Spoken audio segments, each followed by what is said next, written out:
Bendito Dios y buen Padre, estamos aquí para encontrarnos contigo. Hemos dejado nuestras cosas de lado para poder hablar de tu santa palabra, para poder escucharte. Por eso imploramos que te acerques a nosotros, que traigas contigo a tus poderosos ángeles, para que se unan a nosotros en las alabanzas y que tu Espíritu Santo nos llene de sabiduría para poder entender lo que tú tienes para decirnos en esta mañana. Está tú presente con cada uno de los que estamos aquí y con aquellos que nos están escuchando por la radio. Bendícelos en el nombre de Jesús. Amén.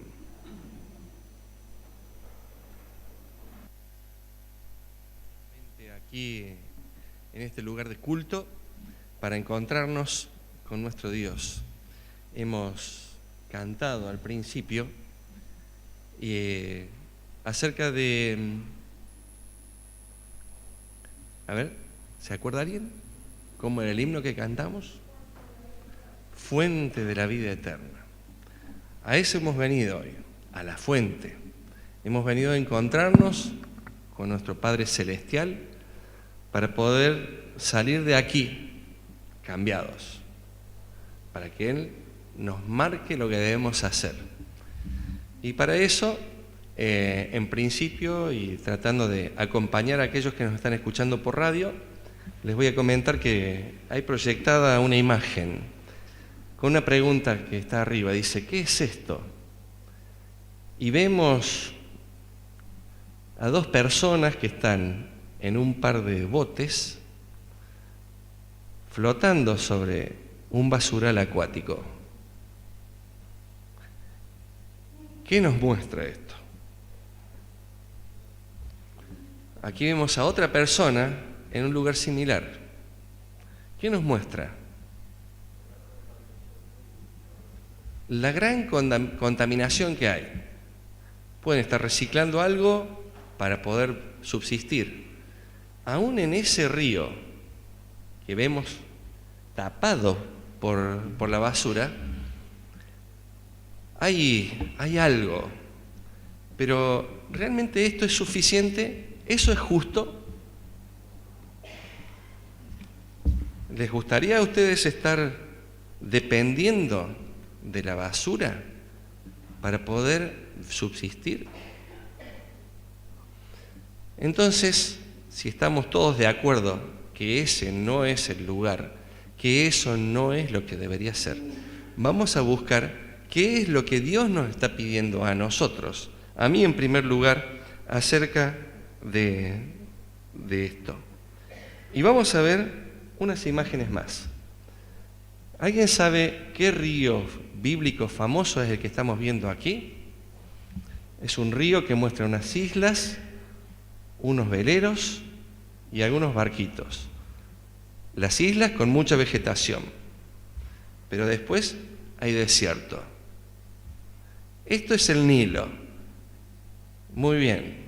El ingeniero Leiva lo ha acertado. Este es el Nilo, en la zona de Gosén. Ahí es donde estuvo el pueblo de Israel. ¿Sí? Vamos a ver si quiere pasar. Ahí está. El río más caudaloso del mundo. La siguiente imagen. El Amazonas. Si quieren anotar otros. A ver cómo vamos. ¿Sí? Es el Amazonas, ahí en los meandros. En medio de la selva. El río más ancho del mundo. Río de la Plata, muy bien. Ahí está su estuario. En la provincia de Buenos Aires y al frente nuestro país vecino Uruguay. Bueno, si no lo consiguen darse cuenta, dice el río más importante de la región. El Río Negro. Vemos ahí la confluencia, lo que se ve arriba, en ese lugar, es el lago Pellegrini, el río Neuquén y el Limay. Ahí está la confluencia, a partir de ahí está el Río Negro. Y yo sé que alguno lo va a conseguir sacar al siguiente, pero es un río más caro para mí. Epa, yo pensé que iba... No. El río Suquía, claro, yo soy cordobés, ¿cómo no voy a mostrar el río que me representa a mí. Es el río Suquía. Es un río que pasa por el centro de la ciudad y recibe el afluente de la Cañada, como decía aquí nuestro hermano. Bueno, yo tengo que mostrar lo que para mí es caro. Pero la pregunta que tenemos que hacernos es ¿por qué vemos estas imágenes de ríos? ¿Por qué tenemos que ver estos ríos distintos del mundo que han sido reconocidos, algunos más fácil que otros, ¿sí? ¿Por qué los ríos son conocidos? Y vamos a buscar qué mandato tenemos con referencia a los ríos y qué nos enseñan los ríos. Vamos a buscar el libro de Juan 7:38. ¿Sí? Juan 7:38. Yo sé que cuando están escuchando por la radio, cuando leen desde abajo, no los escuchan, así que le voy a pedir el micrófono a aquel que vaya a hablar, que lo puedan leer, así participamos todos, inclusive los que nos están escuchando desde su casa o desde su auto. ¿Alguien que pueda leer? Juan 7:38, Susana. Muy bien. El que cree en mí, como dice la Escritura, de su interior correrán ríos de agua viva. Recién veíamos al principio 2 fotos de ríos contaminados y quedamos de acuerdo de que eso no es lo que tenemos que ser nosotros. Pero lamentablemente somos contaminados por el pecado. Pero Dios nos pide que no seamos así, que seamos fuentes o ríos de agua viva. ¿Y qué significa esto, ser un río? ¿Qué es tener un río de agua viva en el interior? Y vamos a ver lo que el río tiene para poder, al final de estos pensamientos, de esta meditación, tener con claridad lo que nosotros estamos necesitando pedirle a Dios que haga con nosotros. Primero vamos a dar una descripción muy sintética del río. El río tiene un nacimiento, que es una vertiente, habitualmente. Y las vertientes, los que han conocido en la montaña, tienen 2 tipos de surgimiento. O sea, tienen el surgimiento subterráneo, la vertiente propiamente dicha, o el aporte también de las aguas de lluvia. Con lo cual tenemos 2 características que nos corresponden también a nosotros. Como humanos tenemos el nacimiento, la parte carnal que viene de la tierra y la parte que viene del cielo, que es la parte espiritual. A partir de allí comienza un recorrido. Ese recorrido puede ser de varias formas. Puede ser un recorrido libre, desde donde nace hasta el final. Hay veces que se lo ve embalsado en forma natural o artificial, y hay veces que el hombre lo deriva, o en algunos casos muy excepcionales, pueden ser divergentes. Es muy raro ver esto, pero ya lo vamos a ver. Esta alegoría es a la forma en que nosotros vivimos. Podemos vivir libremente y correr y fluir a través de todo el recorrido de nuestra vida.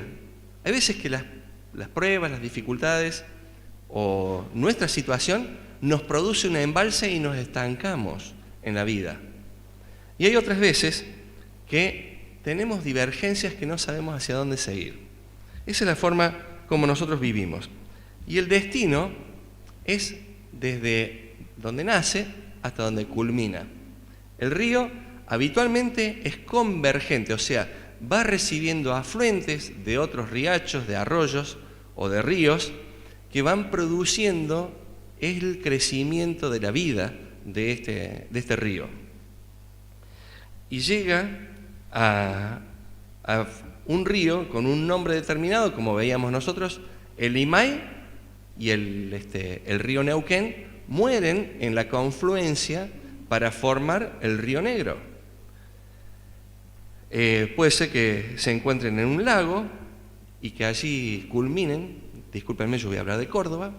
Está el río Quinto, que muere en la Laguna Amarga, que es una cuenca sin desagüe, y de ahí se evapora. Otro río conocido, el río Jordán, que termina en el Mar Muerto, y ahí termina una cuenca sin desagüe.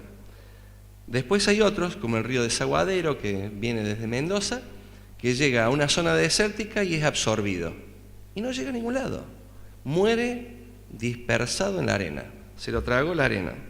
Hay otros, como veíamos recién, el río de la Plata muere en el mar.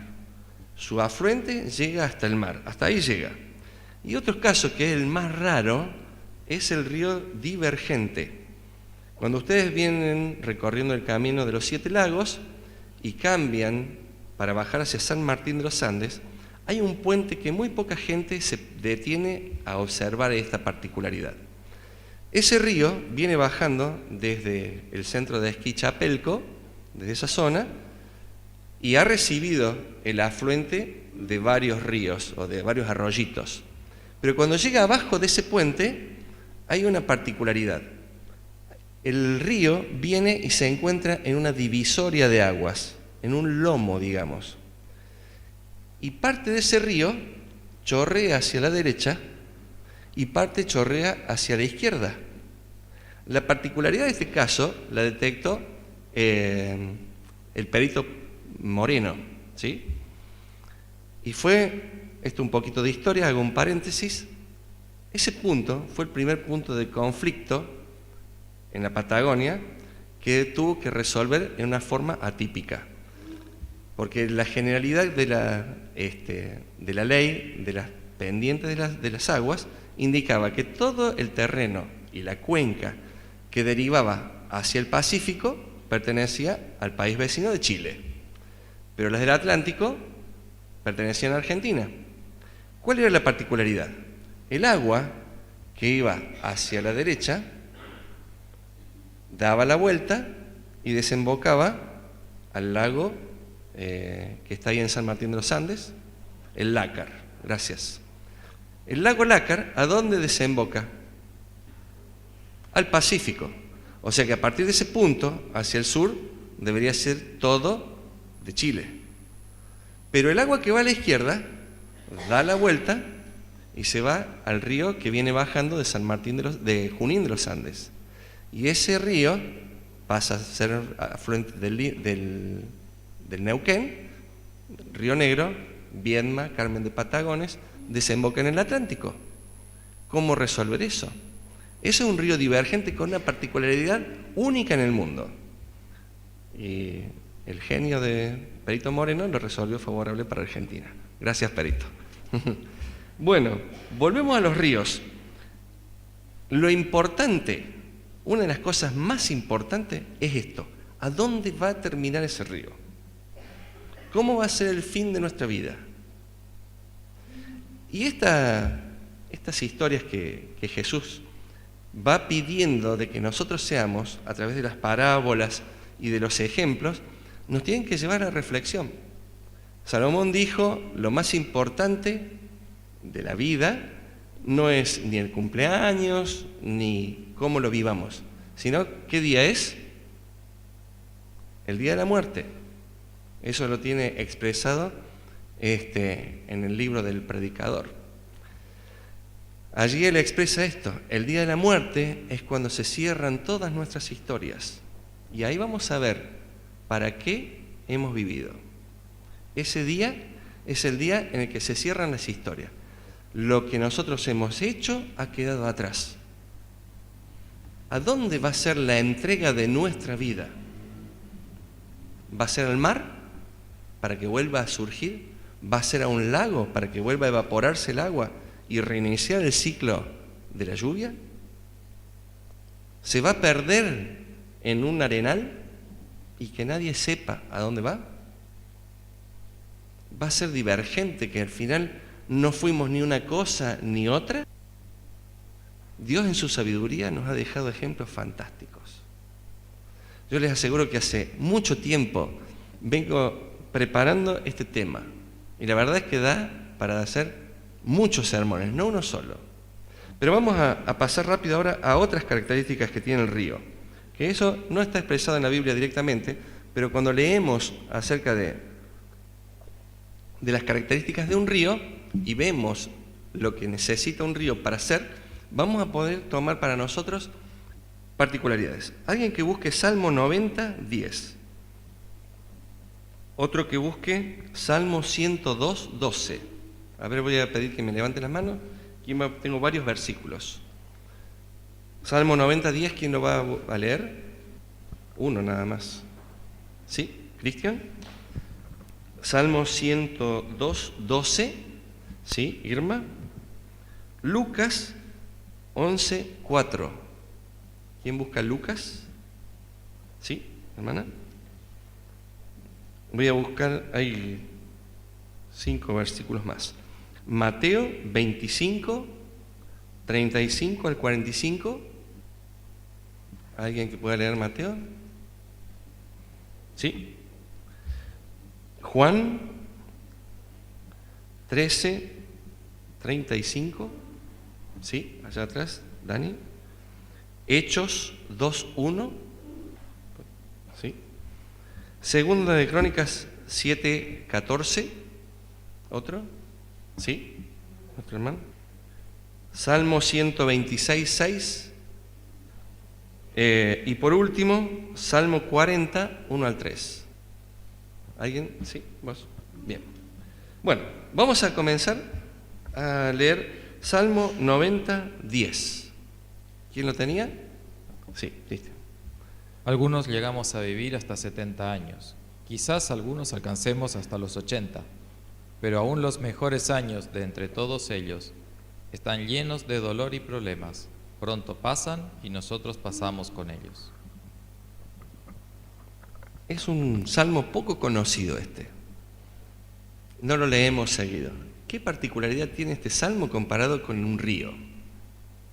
Aquí está hablando de que la vida tiene 70, 80 años y que al final podemos llegar a tener problemas y dolores. Esto habla acerca de lo que es la ley de la vida para nosotros. Y la aplicación del río es que el río necesita la pendiente para fluir y va fluyendo. O sea, no le podemos cortar fácilmente al río. Es una ley. La gravedad hace que el agua vaya corriendo pendiente abajo. ¿Sí? Vamos a buscar ahora 2 interpretaciones del siguiente punto. Salmo 102, 12. ¿Quién lo tenía? Un momentito, Irma, así vamos con el micrófono. Así escucha también la gente que está del otro lado. Mas tú, Jehová, permanecerás para siempre, y tu memoria de generación en generación. El río tiene una particularidad, que a medida, lo que recién decíamos, a medida que va fluyendo, el espacio que ocupaba un segmento o un poco de agua se corrió. ¿Y qué pasó al momento siguiente? Entró otra agua, pero esta agua que estaba acá, ¿qué hace a su vez? Va empujando al agua que está delante. Es una dinámica constante. La vida que nosotros estamos transcurriendo es así. Nosotros vamos empujando, cuando somos hijos, a la generación de nuestros padres. Y ellos nos van dejando ese espacio. Y hoy a mí me toca ser padre, pero a su vez mi hijo me viene empujando a mí. Es una dinámica constante del movimiento, que se produce por la gravedad, que se produce también por la vida misma. Y hay otra ejemplificación en base a esto. Lucas 11, 4. ¿Qué dice Lucas 11, 4? Este sí es muy conocido. Estamos en el Padre Nuestro ahora. Y perdónanos nuestros pecados, porque también nosotros perdonamos a todos los que nos deben. Y no nos metas en tentación, mas líbranos del mal. Ahí estamos. Aquí estamos hablando del perdón. Esta sustitución de la dinámica del agua es también significativa. Cuando nosotros perdonamos, fluye en nosotros automáticamente el perdón de Dios para reocupar ese lugar que nos molestaba. O sea, es una dinámica constante. El río de agua viva que venimos desarrollando en esto, vemos que tiene esta dinámica. Yo necesito perdonar para que me llegue el siguiente perdón. Y cuanto más perdono, más perdón recibo. Está expresado ahí. Esto es para desarrollar un sermón sobre esto. Pero vamos a ver las características que nosotros debemos tener como ríos. Debemos ser perdonadores para recibir para nosotros el perdón. Vamos a ver otra característica que tiene el río. Mateo 25, 35 al 45. No lo vamos a leer todo porque lo conocemos, pero quiero que empiecen a leer los primeros para ver qué es el factor que tenemos que descubrir aquí. Sí, adelante, Olivera. 25 del... El 25 del 35 en adelante vamos a leer al 37. Bueno, dice así: porque tuve hambre y me diste de comer, tuve sed y me diste de beber, fui forastero y me recogiste, me recibisteis, estuve desnudo y me cubristeis, enfermo y me visitasteis, estuve en la cárcel y vinisteis a mí. Ok, esto está hablando cuando en la segunda venida de Cristo Jesús nos pide a nosotros lo que hemos hecho, ¿sí?, en la vida. Y esto es lo que nos está pidiendo hoy, que nosotros seamos caritativos, que seamos solidarios, que tengamos una conciencia social hacia aquellos que no le están pasando bien. Nosotros como ríos de agua viva debemos pedirle a Dios que nos dé la fuerza para seguir adelante haciendo esto. No es fácil. Dani es el nombre de... Daniel. Con Daniel fuimos el domingo pasado a Balsa Las Perlas. Y los chicos fueron a un lugar que no fue fácil entrar. Y cuando volvimos a llevarle la ayuda a un muchacho que hace 5 años anda con un andador porque lo chocó alguien, no sabe quién, le arruinó las piernas y resulta que él no puede trabajar más. Depende de la caridad. No tiene la posibilidad de trasladarse y vive en la anteúltima casucha pegada al desierto. Después de su patio hay desierto. Le han prestado un rancho de chapa para que viva. Y hay que ir allá. Hay que brindarle nuestro apoyo. Y una persona que nos acompañaba me dice: Raúl, es muy difícil entrar acá. Y sí, es difícil, pero Dios nos pide eso y Él nos da, Él nos habilita a que hagamos esto. Él nos está pidiendo que como ríos de agua viva llevemos la contención, el soporte. Como así van los patos flotando, nosotros tenemos que ser el sustento de esta contención. Vamos a ver otra característica muy particular que tiene el río, que es la que descubrimos en Juan 13, 35. ¿Quién lo tenía? Juan 13, 35. Dani. En esto conocerán todos que sois mis discípulos, si os amáis unos a otros. Que os améis unos a otros, eso es lo que tenemos. Y lo vamos a completar a esta idea con Hechos 2.1. ¿Quién tenía Hechos 2.1? Sí, acá. Mi mamá. Cuando llegó el día de Pentecostés, estaban todos unánimes juntos. Unánimes juntos. Cuando el agua está dentro del río, lo normal, lo natural, lo adecuado es que sea un líquido. ¿Qué pasa? ¿Por qué el agua es un líquido? Dios nos está pidiendo de que nosotros seamos ríos de agua viva. O sea que yo tengo que ser líquido, tengo que fluir, tengo que tener amor, que es la ley que nos une como hermanos. Esa ley en el agua es la ley de coerción de la sustancia. El agua busca a unirse por el peso propio. Cada molécula de agua, cada partícula de agua, cuando baja, se fusiona con el resto. Uno no puede separar, decir, esto es una molécula de agua, esta es otra, cuando está dentro del agua. Es toda una sola cosa. Los átomos se han fusionado y las moléculas se han unido y se han vinculado de forma tal que uno no diferencia uno con otro. Nuestra iglesia tiene que tener esto, esa coerción, el sentirnos hermanos, sentirnos uno. Dice, cuando estaban en el Pentecostés, estaban unánimes juntos. Unánime significa que eran uno. Ellos ponían sus casas, sus propiedades, todos sus bienes para el bien común. Y Dios nos está pidiendo eso. Nos está pidiendo que por favor seamos uno. Y eso es lo que necesitamos. Vamos a pasar por arriba esto porque ya les digo, cada tema da para un sermón. Vamos a ver el siguiente punto. Segundo de Crónicas, pero hay unos que me he salteado, pero se los voy a comentar. Hay otras características que son muy buenas y que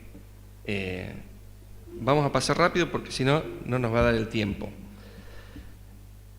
El agua mantiene 2 orillas. Ese límite se llama pelo de agua, o sea, es un pelo. ¿Cuál es lo que lo mantiene unido? Es la ley que habíamos dicho recién de la coerción más el trabajo de la gravedad. Y esa ley que la mantiene unida es la que le frena el contenedor, ¿sí? La frena de que se vaya más allá. Hay un nivel, siempre busca nivelarse. Esto nosotros lo vemos con la ayuda que vemos en la Biblia cuando nosotros guardamos los mandamientos. Ese busca nivelarse, adecuarse al fondo, también es el proceso de errar y pedir perdón. ¿Cuándo? Cuando nosotros vemos que el río se desborda, invade, destruye, ¿sí? Pero luego vuelve a su cauce normal. Ustedes han visto el desastre que pasó en Córdoba hace un mes y medio atrás. El desastre que pasó la semana pasada en el norte de Chile. 7 muertos. El agua cuando se desborda, cuando nosotros perdemos el control y no respetamos el límite, somos un desastre. Y hacemos desastre. Nuestra influencia de ser un río de agua viva, contenido dentro de los mandamientos, se produce en calamidades para los que nos rodean. Y Dios nos está pidiendo justamente eso. Y cuando buscamos eso, lo vemos en Mateo 18, 21 al 35, cuando le preguntan a Jesús, ¿cuántas veces debemos perdonar? ¿Cuántas veces se desborda el río? Todos los años, si lo dejamos, varias veces. Por eso construimos represas, por eso le ponemos límite a la furia. Nosotros tenemos que ser así, tenemos que ser limitados, contenidos por ese contenedor que tenemos que ver que sea nuestro Dios a través de su ley. Tiene otra característica, que el río, a medida que va avanzando, a su vez va filtrando agua hacia el subsuelo, va permitiendo que por ahí se inunde y comparta fácilmente o controladamente más allá de su nivel, y de otras también evapora y va corriendo. Esto hace una comparación con nosotros con lo que tenemos que compartir, y esto es importante que lo leamos. Vamos a buscar Mateo 28, 19, conocido por todos. Yo se los cuento. Dice: por tanto, id y haced discípulos en todas las naciones. O sea, a lo largo de tu vida, a donde vayas, tenés que tener una buena influencia. Tenés que avanzar y compartir el mensaje que Dios te dio. Esta es una característica muy importante del río de agua viva. Hay otra característica que la disfrutamos cuando nosotros vamos al río, que es el reflejo que genera su superficie. Nosotros vamos y cuando el río se pone en calma, vemos reflejado lo que tenemos más arriba de la costa, ¿sí? Y esto es una característica que debemos tener con el cristiano. El río va pasando. Donde hay desierto, refleja desierto. Donde hay árboles, refleja árboles. ¿El río cambió? No. Simplemente se amoldó, reflejó y se mimetizó con el entorno. Eso Pablo lo expresa en 1 Corintios 9:20, y él dice que en la situación que él le tocaba desenvolverse en un lugar y en otro, él decía, yo soy griego con los griegos y judío con los judíos. ¿Él cambió su forma de ser? No. Sin embargo, él permeaba a nivel superficial el reflejo del entorno social. Él se permitía eso, y el río también lo hace. No entra mala influencia. Simplemente es algo natural que lo hace el río. Otro punto que es muy importante es el que encontramos en 1 Corintios 13, 6 al 8, que dice que el amor, a ver, ¿alguien que lo pueda recitar de memoria? Todo lo puede, todo lo espera, todo lo sufre, no se goza de la injusticia, sino se goza de la verdad. ¿Y cómo termina? Y el amor nunca deja de ser. Entonces el río, hay veces que ofrece su resistencia a lo que está, y hay embarcaciones que transitan por él, hay aves acuáticas, tiene una tensión superficial. ¿Qué es lo que aguanta? Abajo viven otras especies, y viven peces, batracios, y el río comparte, constantemente está llevando vida y permitiendo que otros lo utilicen. El amor, que también lo une, el amor hace que a otros los pueda sustentar. O sea, las lecciones del agua en el río son interminables.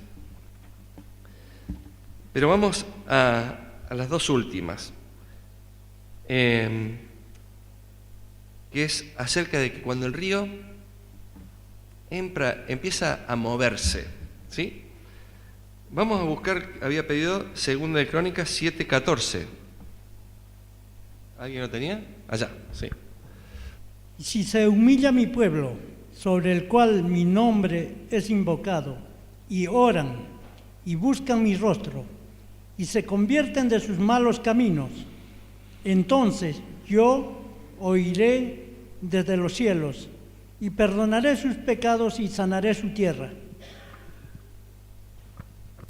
Acá hay una analogía con los problemas. Acá Dios le habla al pueblo que le está pasando algo y Él le pide que se humille y que vuelva, ¿sí? Y que lo invoque a Él. Pero vamos a ver nada más que la parte de la humillación. El río, cuando se produce un quiebre mayor, esa coerción que traía el agua, ¿sí?, que venía todo parejito, se empieza a deformar y empieza a producirse lo que se llaman aguas blancas, en los que practican kayak o rafting, ¿sí? Son las aguas que le gustan a los chicos. Son aguas que se están batiendo constantemente. En el fondo ya no hay un lecho de arena, sino que hay piedras que son pruebas, que son dificultades. Y al río le resulta trabajoso, digamos, pasar por este lugar. Y se sacude. Y esas son las pruebas, ¿sí? En esas pruebas, el río tiene que doblegarse, volver a mantenerse dentro del control de las dos orillas. Por más que se sacuda la vida, por más que nosotros estemos en una etapa brava de nuestra vida, Dios está al control. No nos olvidemos de eso. Las orillas siguen estando allí. Dios está al control. Si nosotros nos humillamos y permitimos que Dios mantenga ese control, va a pasar la prueba. ¿Cuál va a ser el resultado? El río se oxigena. El agua se nutre del aire y eso genera más vida. Y vamos a ver el último punto. Y el último punto, yo quiero dejar la imagen esta que vemos, un río tranquilo entre las montañas con un hermoso y frondoso bosque. Y vamos a ver esto. ¿Alguien puede decir qué imagen estamos viendo? Las cataratas del Niágara, ¿sí? Son las cataratas más importantes de Estados Unidos. Viene gente de todo el mundo, y cuando digo de todo el mundo, soy testigo de eso. He visto gente de todas las razas recorriendo ese espacio. ¿Qué pasó acá? Podemos observar que esa era la superficie, pero acá abajo, a unos 70 metros más abajo, se hundió el suelo y el río perdió la orilla. Ahí no hay orilla del río. Se cayó el fondo. ¿Alguien sabe el nombre de estos saltos? Las cataratas más importantes del África. Estos se llaman saltos de Victoria. Miren ustedes la grieta que se produjo en la tierra. Y el río que venía tranquilito por ahí arriba, ahora tiene que pasar por ese encajonamiento.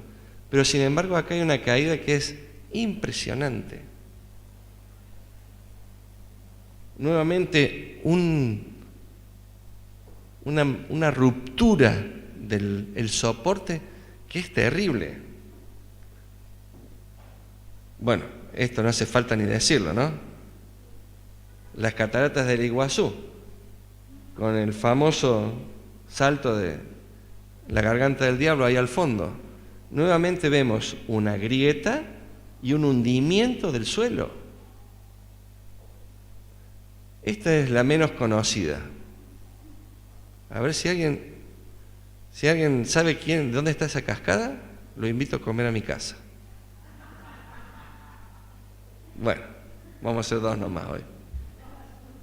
Pero fíjense aquí, el tren, como para que tomen una escala, eso más o menos deben ser unos 15 metros desde aquí.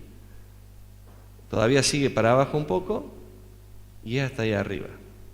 Bueno, les dejo ahora la pica. Busquen. Esta cascada también, si nosotros vamos a una foto aérea, seguro que de ahí para arriba el río va manso. Pero en esto, miren la furia con la que baja. Miren la furia. El agua es incontrolable. ¿Qué pasa en nuestra vida cuando hay un suceso tan terrible que parece que estamos cayendo sin tener de dónde aferrarnos? Cuando perdemos el soporte en forma premeditada o en forma accidental. Cuando ese lecho que tenía los límites claramente se pierde de abajo nuestro. Caemos y la coerción se pierde y es espuma. El agua viene lastimándose, podríamos decirlo. Pero ¿saben? Eso me avisaba que tengo que terminar. ¿Saben? Esas pruebas, esas terribles caídas al abismo. Se me pasó, no sé por qué, el Salto del Ángel, que era la cascada en Venezuela, la más alta del mundo, casi 800 metros. La tenía y se ve que quedó sin aplicar. 700 metros caída libre. Ahora van los chicos a saltar al abismo desde ahí arriba, a hacer salto base, y cuando caen 300 metros, sueltan el paracaídas y caen. Porque quieren vivir la sensación de lo que está el río de agua viva todos los días vivenciando. ¿Para qué pasan estas cosas? ¿Para qué ocurrió en mi vida ese momento tan terrible de sentir que no me podía agarrar de Dios? ¿Para qué pasó? Vamos a buscar Salmos 40, 1 al 3. Bueno, ¿puedes buscar el 40? El 126 lo salté. El Salmo 40, 1 al 3 fue escrito por David en el momento de su máxima angustia, cuando el profeta Natán lo había desnudado por sus errores. Él se sentía con deseo de morir. No se podía aferrar nada, le había fallado a su Padre Celestial. Él se sentía morir y él muestra la salida. Resignadamente esperé a Jehová, e inclinóse a mí y oyó mi clamor, e hízome sacar de un lago de miseria, del lodo cenagoso, y puso en mis pies sobre peña, y enderezó mis pasos.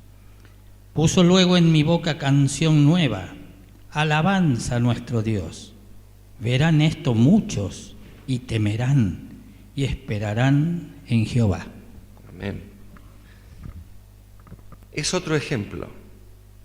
Él quería salir de abajo, del barro, pero tampoco tenía salida. Ese es el punto. Él se tuvo que resignar. En otras versiones dice, pacientemente esperé a Jehová. Mientras venía cayendo, yo sabía que abajo, ahí estaba el límite nuevamente.